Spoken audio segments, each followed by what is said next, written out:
play. So we are back on the air. Shana, once again, thank you for being with us. Tell us what's going on with your work. So once again, thank you for having me. My name is Shana Dahlin, and I am the community organizer, or as my card says, community outreach specialist with Legal Services of Central New York. Our office is downtown Utica, right, 120 Bleecker Street, next to the bus hub. And we share a building with our sister organization, the Legal Aid Society of Mid New York.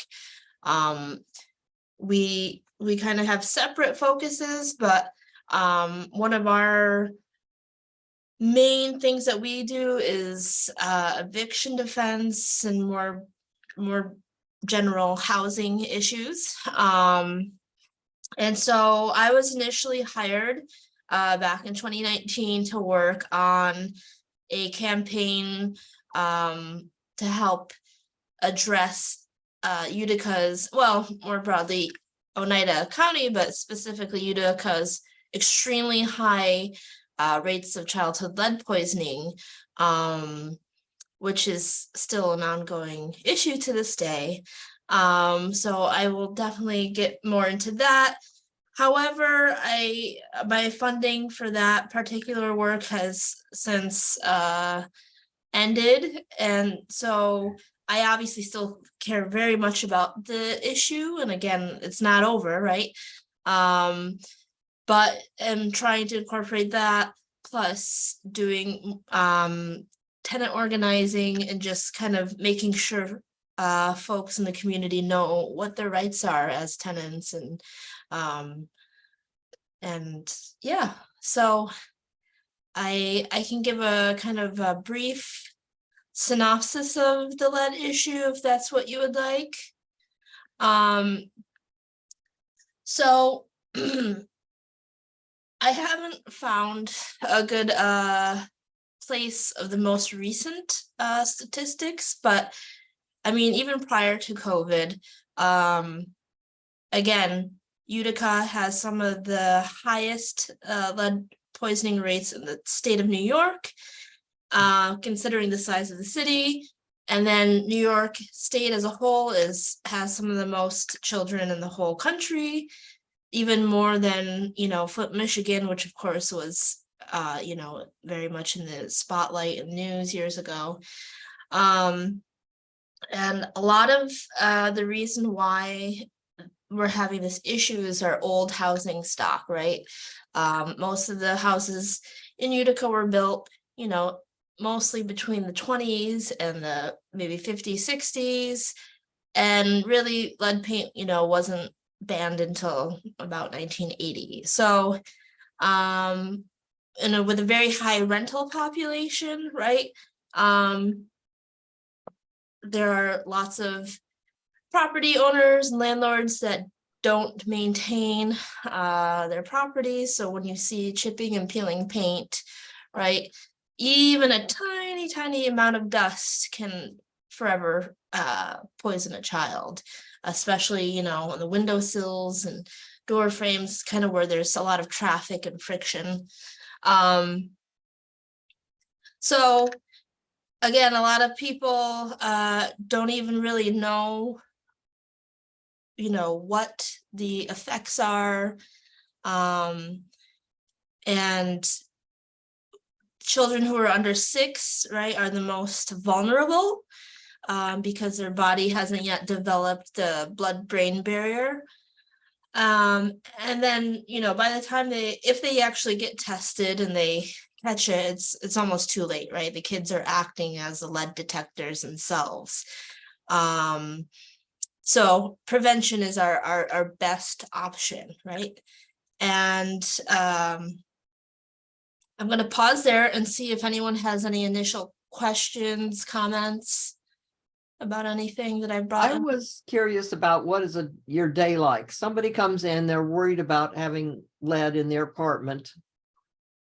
What's the next thing? So, what do you do? yeah, so, I mean, if they don't have any medical proof yet, right, I would highly suggest that they have a blood test done at the pediatricians, right? So New York State requires all 1 and 2 year olds to be tested. What if they're too poor to get to a pediatrician? Right. So, I mean, that's a huge barrier, right? And so, again, depending on the age of the child, right, there are some elementary schools that have like health clinics essentially in the school where they can get tested. There's only a couple. For example, Mosaic Health on Oneida Street is a federally qualified health center, and they have worked with the folks that I'm on the Lead-Free Mohawk Valley Coalition with, and they can get a finger stick draw, which is a little less reliable than getting a syringe of blood.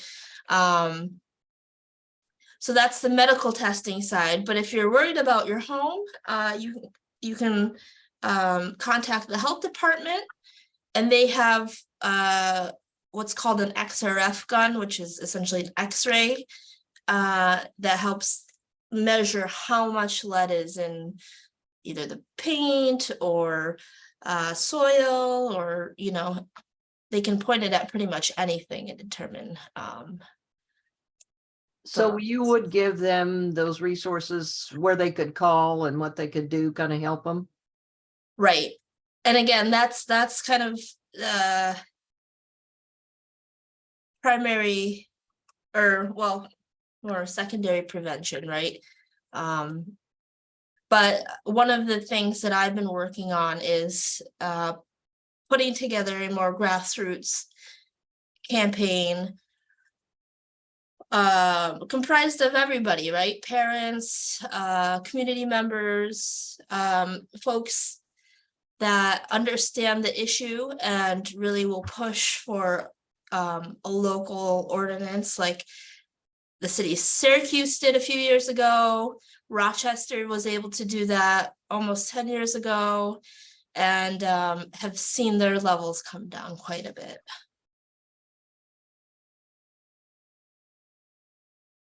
You mentioned the Lead-Free Mohawk Valley. That's at the Home Ownership Center. It's located there. Yeah, so the coalition is actually celebrating its anniversary this year, but originally it kind of came out of the community foundation, and then 2 years ago it moved its staff into the home ownership center, because they are the organization that has the HUD grant, the Lead Safe Utica grant, where you need both tenants and landlords to sign off, but essentially you can get lead remediation done and then some, right, for the property. So they're really trying to tie in getting the lead out, but also making it healthier in terms of like mold and asbestos and weatherization efforts, and kind of braiding that all together. Looks like they have a rather robust partners page too. So. Yeah, I mean, they have a long list of partners. However, there's only, I would say, really a handful of folks who are more active in the coalition. Mm-hmm. And again, it's very agency and government heavy, and not many folks that actually, deal with these issues firsthand. Well, when I send out the link to the recording, I'll send out a link to the coalition's webpage so people can refer to that. So, Shana, are most of your activities today, are you taken up in tenant organizing? Is that what you said? Yeah. So again, I feel like we kind of designed the initial campaign a little bit backwards, right? I mean, obviously lead's horrible and we need to get rid of it as soon as possible, but I feel like if we can address more general housing concerns and conditions issues first, right? you could pull more people in. And I don't know if you've been following the local news lately, but right, there's definitely buildings and complexes around here that have had a long history of conditions issues, and Mhm.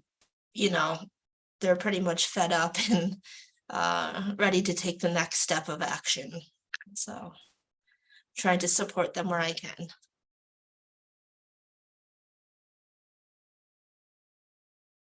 It's been a problem for a long time. I remember going when we had the Uptown Neighborhood Resource Center at the church, and I went to housing court.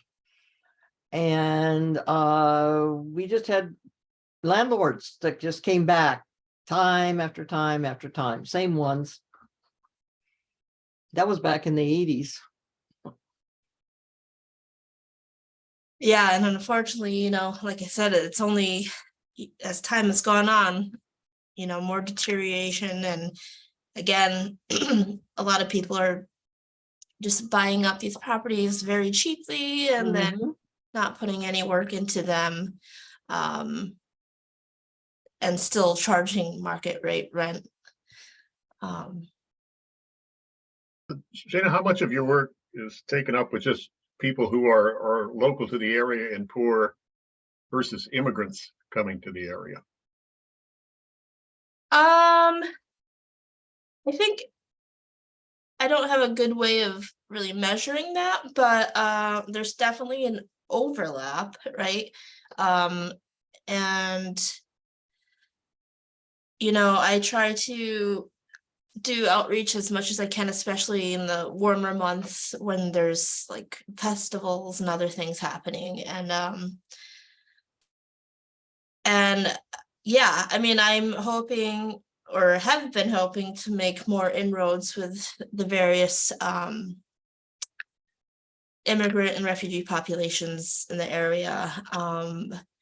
But of course, there are a few things, right? There's the trust and issue. There's also sometimes language barrier issues, right? And making sure, right, that the relationship doesn't feel transactional or anything. So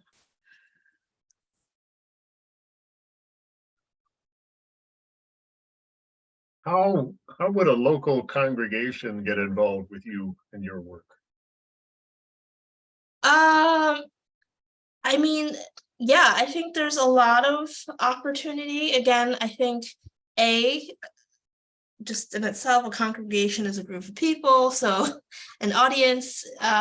So even if it's just more on the educational side, I think that's extremely valuable and important. And then if there's people in those groups that are more interested or like actually experiencing this firsthand, right? It's a great way to connect them to us in terms of direct service work, right, and legal representation. But I try to not keep it separate, but that's obviously the work that my organization does. But since I am not an attorney, my role's a bit over here and different. So again, if folks are more interested in taking more of a advocacy stand and pushing for some policy changes, I think that'd be great, because you would think you could go to, say, the Common Council, tomorrow and say, we need to pass this pre-rental ordinance or pre-rental inspection ordinance, right? Because our kids are being brain damaged, and right, this is 100% preventable, but yet it hasn't happened, right? And where is the sense of urgency, right, and the moral that moral argument about passing it? I guess I'm just thinking if Well, first of all, how broad is your reach? I mean, we have Mike on the call. He's in Oneida. Naomi is in the sunny hamlet of Old Forge. So how far is your purview? Well, I mean, my focus on lead has been the city of Utica since, if you look at the numbers, the two area codes 13501 and 13502 have the highest numbers out of the whole county. But there's definitely, I was looking this morning, there's definitely cases of lead poisoning in Boonville, and I mean, the city of Oneida is just right over the line to Madison, but that's still in our at least service area in terms of legal services, right? We cover 13 counties. But again, our office is here, so it's a little bit easier, and I have more connections in the community here versus, Rome also has very similar issues too, and so yeah. So if someone in a congregation, I mean, Barb is on the call. She's a member at First Presbyterian Church of Utica, which is right in ground zero of what you're talking about. Yeah. So if they become aware of people in need, how do they refer someone to you and make them aware of your services? I mean, I'm happy to bring information by, I can share. I mean, I realize folks might not even be aware that we exist as an organization. And I can definitely speak with my colleagues here, and we are very understaffed right now. There's currently 2 attorneys in the office, and one of them is actually the managing attorney, so to cover 2 counties. We're hoping to do some hiring, but in the meantime, right, some of our other staff, including myself, can organize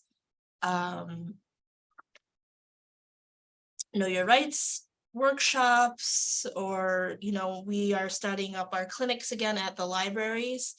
So this month, I think we're just resuming the one in Herkimer Library, and then next month at Rome at Jervis. So I'm thinking more in terms of somebody shows up at the food pantry or the clothes closet and they need help, they need to talk to somebody.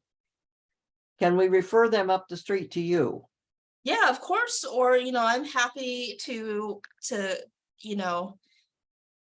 come to anywhere, whether it's a pantry or wherever, and bring my materials with me and speak to folks. Obviously, I can't give them legal advice, but I can, I think it's more likely to come with individuals who share their problems. If we know where to send them, where somebody can actually help. I'm kind of wondering about maybe a training event. I mean, you have people that are working in the food pantry and the clothing stores, and they need to. Actually, they're pretty well trained. They've for. been working with people with low income troubles for years. They just need to know where to send somebody for help. They know how to deal with people with problems. They really do. Well, I get that, but I think, don't they need some level of awareness as to what to listen for? Oh, I heard that. Then we need to call Shana. We need to get Shana. I don't think they are pretty darn sensitive to stuff. So like I said, They really are. We mostly do housing work because there's such an overwhelming need here, right? But we also provide advice and counsel on public benefits, unemployment or employment discrimination issues, healthcare, education, and you know, a number of other kind of civil legal issues. But I will be honest, right? Like I said, since we are understaffed and some of those require more specialized expertise, they probably would work with some of my colleagues out of the Syracuse office, because that's where most of the like very specialized attorneys work out of. And sometimes they don't even right, they just have helpline attorneys too that just kind of or give you counsel over the phone.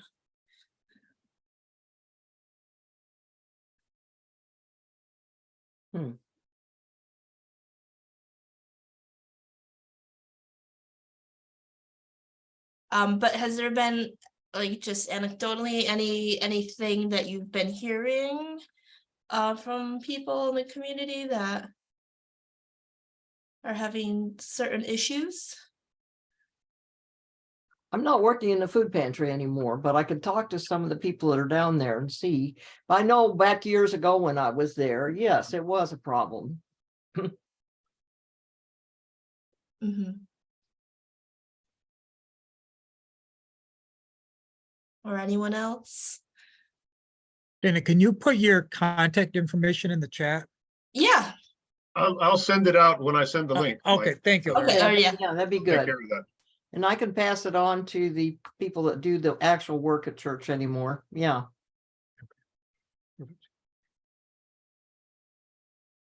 All right, any other questions for Shana? Shana, thanks again. You know, I think raising awareness and making sure we understand where resources are is why we have these calls. So we're really grateful for you and the work that you're doing and the connection that we can try to keep alive here. I just want to add one more plug. So I know I was asked to speak more on the lead topic today, but I do want to note that one of my colleagues in Syracuse, whose name is Andrew Kroom, is an attorney and will be essentially splitting his time between Syracuse and Utica to help aid me on what's called community lawyering. So yes, he's an attorney, but won't be doing direct service work with me and just helping identify issues in the community and develop a campaign that we can work on, whether it's, you know, something really small and basic to, again, something larger like lead, like that would require more larger policy change. So if also I could get contacts from everyone, hopefully we can be in touch and set up hopefully individual meeting times if that works for people. Sounds good. All right, well, thanks again, Shana. Yeah, thank you. Yes, thank you. Let's end with a blessing. This is an Ethiopian prayer. May you be for us a moon of joy and happiness. Let the young become strong and the grown maintain their strength. The pregnant be delivered, and those who have given birth suckle their child. Let the stranger come to the end of their journey, and those who remain at home dwell safely in their houses. Let the flocks that go to feed in the pastures return happily. May you be a moon of harvest. May you be a moon of restoration and of good health. Okay. All right, friends, the Lord be with Thank you. you. It is And also well with with you. you. Bye now. Bye-bye.